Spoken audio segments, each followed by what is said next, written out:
Japakesh analarımız her joyda omon bo'lsin.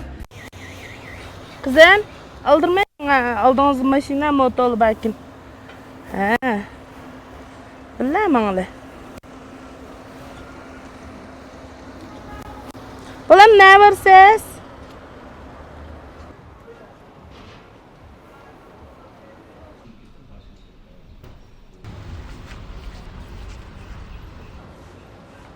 Kızım, Amine.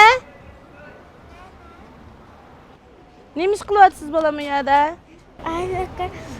Biz mi arkadaşlar olsuz dördüncü yiyecek bulmamda. Sizin o da hep bence yiyiniz benim de. Ben kol balam, ben epirey. Ben epirey sizge.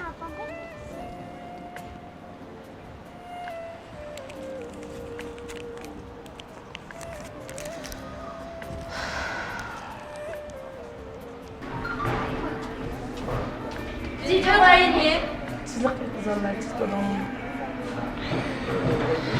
Maşallah. Oy, çizlik man çitolmandan tutman çizlik man çitola. Ben bir taksida to'qqorim suv yurtay degandim. Ha, bo'ldi. Jo'ziq kelsa, balli boshlaydi. Kelsa? Shu men Ana. Oy, o.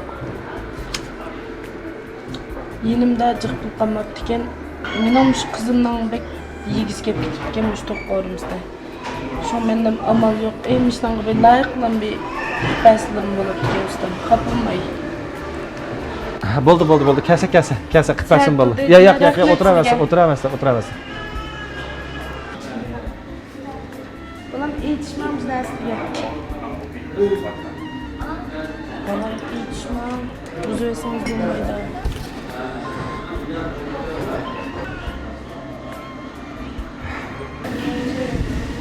Hoş oldunuz ya kızım.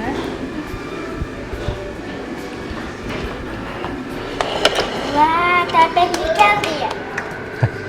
Hazır bir konu.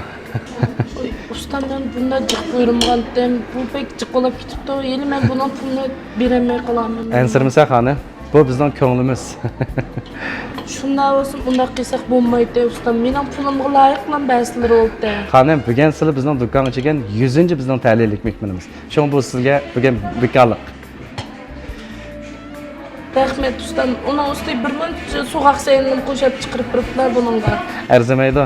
Japakesh onalarimiz biz uchun har vaqt ta'liylik mehmon. Xo'sh, asla. Rahmet sizga. Aras. Elingga balam. Mana bizning kartimiz.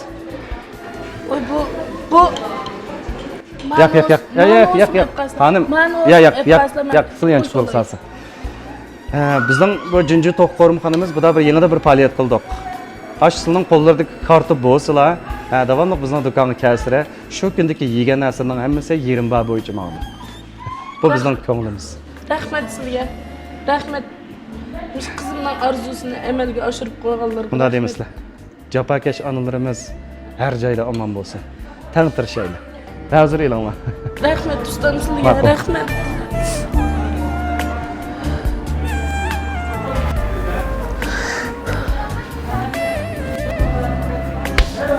Balam, e'lon mana sizning amroq tapenjeringiz chiqdi. Mana unda yangi